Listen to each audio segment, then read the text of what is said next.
Now we start off with parts of the country are grappling with a crippling fuel shortage, as it is emerging that a section of oil market companies are withholding fuel following failure by the government to meet the prescribed subsidy payment. A spot check by NTV's Gabriel Kudaka across the rift revealed that buyers were queuing in their droves to get a ration of the product. Has the state subsidy on petroleum products collapsed? Let's take a deep dive into the emerging fuel shortage. For 4 months now, the government has been subsidizing the price of petroleum products in a bid to cushion the consumer as the price of oil in the global market rises.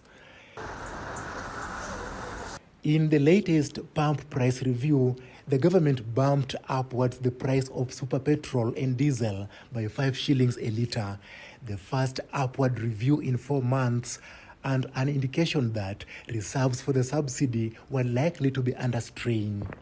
With the price of oil pushed upward by the strife between Russia and Ukraine, it looks like the government is running out of the subsidy safety net and consumers have to fend for themselves. In Eldoret, motorists and boda riders struggling to get the now rare commodity. Tumekuwa hapa tangu 6 tukingoja mafuta na tumepanga laini. After some few hours tunaambiwa mafuta imeisha, so tunahangaika kabisa na hata hakuna kazi saa hizi.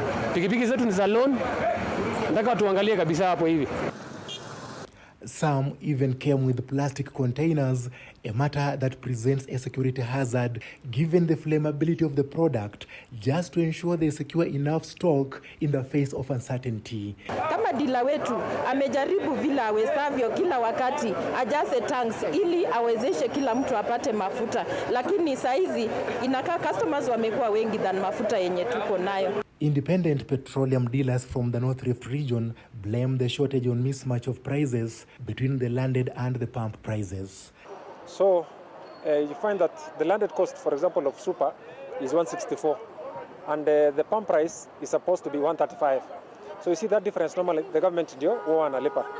So shippers tu wanatakanga assurance that they'll be paid. If the government can be assuring them, I believe by now there'll be no shortage because products are there in pipeline.